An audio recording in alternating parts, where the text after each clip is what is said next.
Bom, em 1990, não foi 90, agora eu tenho que concatenar as ideias, porque depois das cirurgias todas, eu fiquei meio... Então, eu lancei o livro em 89. Não, foi 99, 89, foi 99, tá.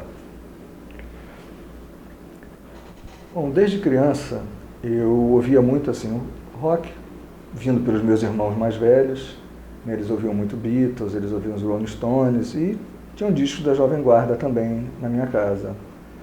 E conforme eu fui crescendo, fui ficando adolescente, eu sempre escutava aquelas histórias de que a Jovem Guarda era alienada, que a Jovem Guarda não fazia parte praticamente da história do Brasil, né, porque eles não se colocaram politicamente na época da ditadura, cantavam aquele rock americano, cantavam uma música estrangeira. E eu desde criança curtia Beatles, eu ouvia os compactos dos Beatles, ouvia compactos da Jovem Guarda, principalmente dos Incríveis, por causa daquela música. Era um garoto que, como eu, amava os Beatles e os Rolling Stones. Eu achei muito legal aquilo, eu tinha 8, 9 anos. Tem uma música que falava exatamente dos Beatles que eu gostava. Então eu cresci com essa ideia, né, que a Jovem Guarda era alienada, que a Jovem Guarda não curtia praticamente o Brasil, né, era isso que eles passavam. E por um bom tempo não se ouvia falar de Jovem Guarda. Vieram os anos 80, aquele silêncio, e eu já tinha escrito um livro sobre Beatles. Em 1992 eu fiz um livro em parceria com o pesquisador Marcelo Frois. Nós escrevemos Os Anos da Beatlemania, e eu senti vontade, depois desse livro, já que eu falei sobre o maior conjunto de rock do mundo, por que não falar sobre o maior movimento de rock do Brasil, que foi a Jovem Guarda. A Jovem Guarda, ela bebeu na fonte inicialmente do rock americano, com Elvis, Little Richard, Chuck Berry, e até os cantores mais românticos, né, como Paul Anka, e os grupos The Platters, enfim, todo aquele rock americano que acabou sendo diluído quando o Elvis foi para o exército, quando o Chuck Berry foi preso, enfim, mas isso foi a base da Jovem Guarda, inicialmente, que não se chamava Jovem Guarda, né?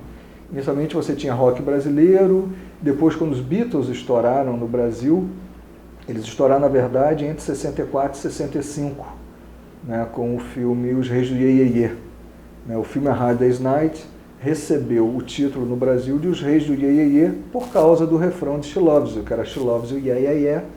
Então ficou o Iê Iê Iê, criou-se então esse ritmo brasileiro, o Iê Iê Iê. Né? E o Carlos Imperial tinha um programa de televisão e ele tinha um disco, que era I Should Have Known Better, que era uma música do filme, né, dos Reis do Iê Iê, que era o lado B de A Hard Day's Night. E ele pediu para o Renato, do Renato Seus Blue Caps, né, o Renato Barros, que ele fizesse uma versão, né, nem a versão, bom, você vai editar isso, né?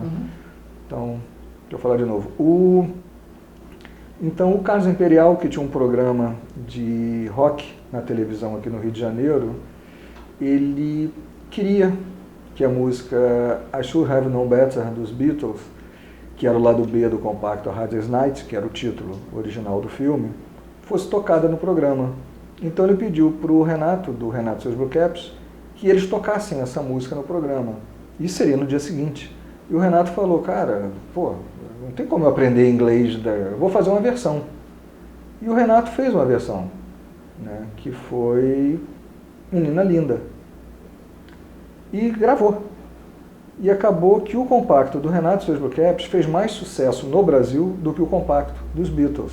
Vendeu mais do que o compacto dos Beatles. Tem gente até que acha que a música dos Beatles é uma versão da música do Renato.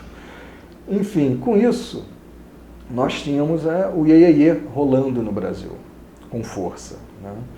O Roberto Carlos, com os mesmos Renato Seus Blue Caps acompanhando, tinha lançado anos antes o Split Splash, que era uma versão que o Erasmo havia feito de uma música americana, do Bob Dylan, se eu não me engano. E esse era o rock que a gente tinha aqui no Rio. Nós tínhamos o Roberto e Erasmo fazendo versões, começando a fazer música juntos. Né? Logo veio Suzy, depois veio Paris na Contramão. Então o Roberto estourando no Rio de Janeiro. Eu não estou seguindo muito uma lógica, né? Mas vamos lá. Então o Roberto começou a estourar aqui no Rio de Janeiro, mas ainda não era conhecido nacionalmente. o Parei na Contramão tocou em São Paulo. Roberto foi convidado para ir a São Paulo. Ir para São Paulo e fazer sucesso, e estar no Rio fazendo sucesso no Rio, você fazia sucesso no país inteiro, né? Porque a partir de São Paulo e do Rio, as fitas de videotape, começou a surgir o videotape, as fitas eram transmitidas, eram levadas, na verdade, para as outras praças. Não havia transmissão ao vivo, não existia transmissão via satélite para o país. Não tinha nem via satélite ainda no mundo, só em 67. Então as fitas eram em videotape, os programas eram levados em videotape. Daí veio aquele termo, os enlatados, né? Você comprava lata com filmes e com séries e até com programas de televisão. Então o Roberto fez sucesso em São Paulo.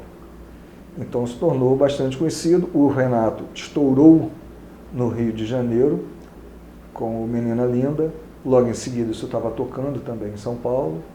O Erasmo, fazendo as versões, começou a acompanhar o Roberto nos shows dele e o Erasmo acabou estourando também com uma música que ele fez, que era Festa de Arromba, que era uma música que falava sobre todo mundo que estava nesse movimento. Se a gente for analisar historicamente, em São Paulo você tinha grupos de rock já desde o comecinho dos anos 60, você tinha The Jet Blacks, você tinha The Jordans, você tinha o The Clevers, que depois iria se transformar nos Incríveis, né, os mesmos membros, só mudou um integrante. E você tinha no Rio de Janeiro Renato e seus Blue Caps, e você tinha os Fevers, que eram assim, as bandas nesse começo assim, mais conhecidas. Grupos vocais você tinha em São Paulo a dupla, os Vips, você tinha no Rio de Janeiro, você tinha os Golden Boys, né, e logo em seguida outros grupos viriam. Porém, o grande marco que a gente pode falar assim, da Jovem Guarda, ainda iê, foi quando a televisão de São Paulo não pôde mais passar jogos de futebol ao vivo. A Federação Paulista proibiu, né, que a transmissão fosse ao vivo, provavelmente por esvaziar os estádios, não sei, e precisava colocar programas jovens, né? Ficou um buraco, na verdade, não era programa jovem. E precisava tampar o buraco na programação. Eles tinham um buraco que ia de 5 até quase 6h30, 7 da noite. O que fazer com isso? Já que a televisão era toda ao vivo, né? Você não tinha como improvisar as coisas. Então surgiu a ideia de se fazer um programa para jovens, já que essa música jovem estava vendendo muito, os Beatles já estavam conhecidos no Brasil, né? Por volta de 1965, o filme Help já tinha chegado aqui com o nome de Socorro. Então os Beatles já eram uma realidade no país, né? Já faziam sucesso. Essa garotada já fazia sucesso. Roberto estava estourado, já estava vindo com Calhambeque, né? Que veio logo em seguida a Parei na Contramão, ele veio com Calhambeque, né? Então todos estavam fazendo muito sucesso.